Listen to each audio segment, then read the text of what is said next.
Hey guys, so I'm sure that you guys have all seen the news by now.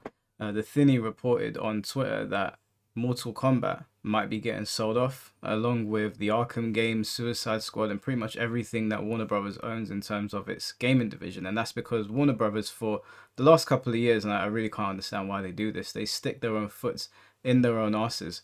It's very easy to service fans, you just listen to what they want, do what they want, people are going to pay for the game. Just look at a lot of other games that are giving fans what they want. People are very happy to support them. Warner Brothers seems to want to piss people off, so it looks like they're in some financial trouble right now, allegedly, and the games division might be suffering for it. Now, for us, this might be a big W, but there's also some other factors that I wanted to cover because a lot of people have been asking me, what is my opinion? Where do I want to see Mortal Kombat end up? In terms of the team at Mortal Kombat, the NRS team, NRS Studios, I don't know if them moving to another company really changes everything, and I don't know how much of a stranglehold Warner Brothers had in terms of like crunch time and development. It's all speculation. Based on the other IPs that Warner Brothers owns, it might be safe to say that they probably did have some doing when it comes to Mortal Kombat 1's state. It's very glitchy, it's very all over the place. There's modes that are still not working. There's things that people have been asking for. Character balancing is very all over the place. Now, character balancing has never been NRS's strong point, but the product as a whole seems very rushed. When you look at the product as well, you can kind of see similarities to DC characters, and that's why it makes people believe that Injustice 3 was actually meant to be Mortal Kombat 1. I think I was one of the first people to come out last year when the game dropped within the first week, and I looked and I said that Shao Kahn or General Khan is meant to be Steppenwolf, Rain is meant to be Aquaman. The character select screen, when they clash together, seems very injusticey. Just the whole aesthetic of Mortal Kombat 1, something seemed off, and it seemed very rushed to me. So it's possible that Warner Brothers had a stranglehold over NRS and they basically forced them to build a game in a way that they weren't satisfied with. The flip side of that is that NRS is just incompetent, but regardless of all of that, Mortal Kombat 1 is still selling very well, and Mortal Kombat 11 sold extremely well. So if sales are anything to go by, no matter what we say here, like I said, no matter what we say about the game, Evo numbers, the FGC doesn't receive it very well, it doesn't show up at tournaments, people are not really playing it online, it seems to sell very well. Now in terms of retention might be where Mortal Kombat fails, because I know that Street Fighter and Tekken, they're able to retain players. We've seen Guilty Gear year after year it seems to be getting bigger and bigger. At the very least, they are retaining their player base. But Mortal Kombat's player base seems to dwindle. And one of the reasons that I say that is not just the Evo numbers. When people are playing a game and they're releasing DLC for it, companies tend to support that product because it costs less than building a new product that could potentially fail. And they pump out DLC and people buy it. You look at Final Fantasy Online, you look at Xenoverse 2, that game has been getting supported for God knows how long because people are playing it, people are happy to invest in it. I can only imagine the reason they pulled the plug on year 2 is because of one of two reasons. Year 2 comes out and they give us everything that we want, or the second batch of DLC they give people everything they want, and they realize that people are not playing the game, therefore people are not buying it, and they pull the plug and they say, well, moving on to the next project. Or people do actually buy them because we don't know what the sales figures are for the DLC, but it's so lucrative to pump out a new Warner Brothers, a new Mortal Kombat game or a new Injustice game, that they just pull the plug anyway and say, this is where the priorities now. You're done with this game. Stop supporting it. Work on a new one. Hype it up. Get those sales in. That's a possibility. That is a business model that FIFA follows, that WWE follows. A lot of these 2K games, right? They pump out game year after year after year rather than supporting the game that they already have. And so that could be a model that Mortal Kombat follows as well. It could be something very similar to COD, where there might be a COD that is very well received, but the next year or the following year, you're getting a new COD game. It might be doing something like that. It's hard to say, and it's hard to say how much Warner Brothers really pushes this sort of stuff, because it's not like Mortal Kombat games weren't coming out very quickly anyway. Even back in the day, Mortal Kombat games would release very quickly, so it's hard to know. In terms of the team and where they might go, I don't know if NRS is going to be let go and it's actually going to go to a whole new company of a new studio. I don't see that happening. What I see happening is the team that is at NRS, the key players, I think they'll be absorbed by another team, because at the end of the day, these businesses are not going to listen to people like me. They're not going to listen to people like you who are unhappy with the product. They're going to look at the sales. They're going to be like, right, Mortal Kombat has sold X amount of million copies in this amount of time. Keep doing what you're doing. Give us our money. If it turns out that it's not selling as well, and they're axing it, and there's a company that thinks they can put a new twist on it and spice things up, at this point, I'm here for it. We'll see what happens. It's not like NRS is completely incompetent in every single area. They can clearly get down the cinematic portion, even if we don't like where the story goes. They understand where to get good voice actors from, minus the celebrities. They understand how to make something look pretty. That's why we get so invested in their trailers. And to be fair to them, even though I didn't like the ending of the Mortal Kombat 1 story, the way it's all put together is very much like you're watching a big budget movie. So there's something to be said there. You know, the gameplay aside, which seems to be their biggest problem right now, and the features and the modes, they seem to know what they're doing in some areas. So I imagine there's some people that work there that are going to get carried over. Now, to answer the question of the people that are asking me, where would you like this game to go? I don't really know, to be honest with you, because if this goes to a Japanese studio, the Mortal Kombat that we know, and love, not the MK1 or MK11, but everything before that, that's gone. I don't imagine a Japanese studio developing a Mortal Kombat game to the level that NRS would in terms of violence.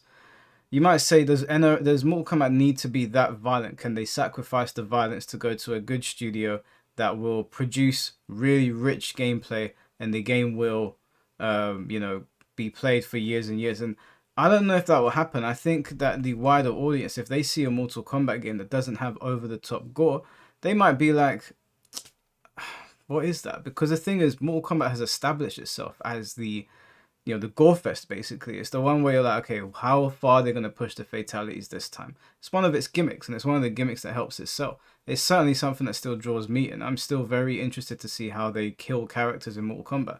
It is what it is. I know it's not for everybody. So in terms of a Japanese studio, I don't know what Japanese studios really like. I don't know which ones really get that gory. I don't know if they'd be willing to do that. I don't know if the Japanese studios would take it on, but still understand that there's a massive global audience, and put aside their values and how they develop games, and just develop a Mortal Kombat game with maybe Japanese gameplay, which will probably be ideal at this point, with the level of gore that we've been seeing from the Mortal Kombat studios. I don't know if that's possible. If that was possible, if that was a thing, this is going to sound crazy, but I think I would like Sega to take a crack at it. I know some of you clicked off the video now, you're like, fuck this guy, doesn't know what he's talking about.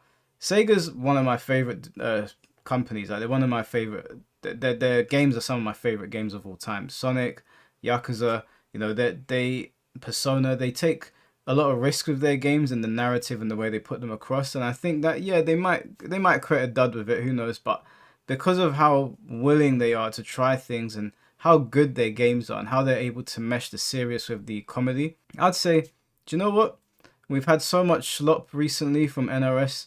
Let's throw caution to the wind. Let's see what happens. Give it to Sega. They would be my first pick, if I'm going to be completely honest with you. It's also because they have a lot of experience in the fighting game genre. So they've done Virtua Fighter for a long, long time. Now, another reason why I'm choosing Sega is that I'm a 3D era guy. I grew up in the arcade scene, so I was there when MK was still 2D. I think I was around the trilogy time when it got to MK3 and then into MK4, because I'm a 92 baby. So I remember MK1 and MK2 because I went back and played them, and I've got the MK2 cabinet, or one of my friends does, and I've got the games here. But MK3 is really where I started to dabble in Mortal Kombat. But I'm very much a 3D guy. I think the 3D era was the best era in terms of the storytelling. They were very good at telling individual stories. Characters didn't need to necessarily know each other or interact. They had their own things going on, and I think Midway handled it very, very, very well, considering how many characters they were juggling. I also think the stages in the 3D era games were fantastic. I really loved a lot of the stages in Deadly Alliance and Deception especially. Armageddon less so. It had some good stages, but I think they got really creative and they hit the nail on the head in terms of just the general feeling and atmosphere in the 3D games. The music in the 3D era games was fantastic. Does anyone remember that character select screen? I think it was it Deadly Alliance or was it Deception? I can't remember which one, but you know the one I'm talking about, that banger. So they did a lot of things right there. They also had the conquest mode. They were really good. And Sega is obviously a company that has done 3D era fighting games. So I would give it to them. I would say to them, look, this is the atmosphere that we were going for back then. The atmosphere we've got right now is very MCU like, and I don't. Yeah, it's working because the MCU is on an upward trajectory now, thanks to Deadpool and Wolverine and the casting of RDJ. I know not everybody's on board of it, but even Fantastic Four First Steps, the casting is pretty good for that. It looks like they're moving away from all the bullshit they were doing before, and they're going to give us something worthwhile now. And Mortal Kombat used to be a trendsetter, and they're no longer that. They now follow trends. So if they are following the MCU trend, maybe they will start to realize, hey, maybe we need to service the fans, you know? Maybe we need to give them what they want. I'm not saying that MCU is giving people exactly what they want, but I think Deadpool and Wolverine, in terms of a fun film, they gave people what they want. I don't agree with all the YouTubers that do like the cinema reviews where they're saying that this was a mistake. They shouldn't have brought back Hugh Jackman. Hugh Jackman was fantastic in that film. It's not the same Wolverine. I don't think it ruins the story at all.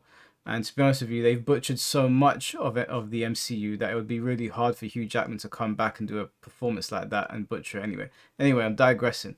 The point is that if they decide to go down the MCU route and they're just copying the MCU and the MCU is about to do some really cool stuff, maybe they'll just copy them. Because they're certainly not setting trends anymore. We know that. We know they look at the MCU blueprint and they copy it. It's a copy and paste job. Even the trailer, you can see even the Havoc part was reminiscent of the Kang scene in the Ant-Man film. I think it was Ant-Man. Obviously, I would go to Bandai Namco as well, just for the Tekken and Soul Calibur crossover. I think that would be good, but I would like to see Sega take a crack at it. If Sega is the studio, and if they are going to release everybody that's working there and Ed Boon loses control of his game, not that I want that to happen, man. Like, that's his game. I don't want to see someone be pushed to the wayside and someone take over completely. He can obviously... I'd want him to be there to be like a consultant and whatnot. But it's an interesting and turbulent time, you know. A lot of things have happened with MK1. Historically, I've been a Mortal Kombat fan. You know, I've got Mortal Kombat stuff in my room.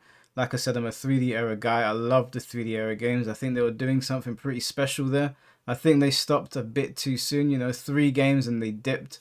They could have done something really cool there, I think. And I think if you give it to Sega, it might turn out nicely. But I guess we're just going to wait and see. So that's my takeaway from this for those of you that were asking me. I hope for the best for Mortal Kombat, because when I sit back and I think about all the good times that I had on it, I miss playing Mortal Kombat. I really honestly do miss playing it. And every now and then I see MK1, I'm like, man, am I being too harsh? And then I turn on and I'm like, no, I'm not being too harsh, man. This game's doo-doo. And even looking at Noob Saibot, there was a part of me that was like, that's my main. He's come back now. All my mains have come back. All my guys have come back from the dead. Heihachi and Bison, Noob Saibot, they're all back. Should I put my grudge aside? And then someone tells me they've grouped Noob Saibot with all the other characters and the story DLC, and you got to pay X amount of money. I said, I guess I'm not playing. But I would like to return to Mortal Kombat one day. I really, really would. And I hope that if MK does get sold on, even if it doesn't go to Sega and it goes to someone random, let's say it goes to an American studio. God forbid that studio is Ubisoft. We don't need more trouble. I hope that you know, good things come from this. I really do. I would like to produce Mortal Kombat videos where I'm not absolutely raging over it. You know, like I would like to. Obviously, I'll be critical where I need to be, as I am with Tekken and whatever else I'm playing. But it would be nice to speak about Mortal Kombat in a positive light. That being said, if they do sell off Mortal Kombat, and the NRS studio just gets absorbed by somebody else, I hope that they don't have an overlord that is strangling them to get a game out in a certain amount of time. I hope they take their time. There's no aggressive marketing or whatever. Take your time, produce something that is going to be well received, because the thing is that for as much as MK1 has done damage in the FGC, if you drop a Mortal Kombat game that is of quality, all that shit goes away. Because Mortal Kombat has got such a rich legacy. There are so many good games in the franchise. Not well balanced. You know, broken. They're broken, but they're good games. They're good fun. And a lot of people have fond memories of Mortal Kombat. They need to capture that essence. You know that music that you got in the MK1 film when Liu Kang was fighting Reptile, or the MK Conquest series of the opening theme? That general aesthetic that they've lost now, they need to bring it back.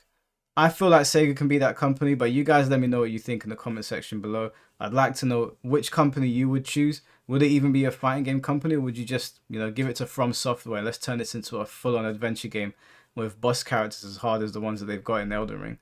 Anyways, guys, that's my video for today. So take care of yourselves. Have a good day and peace.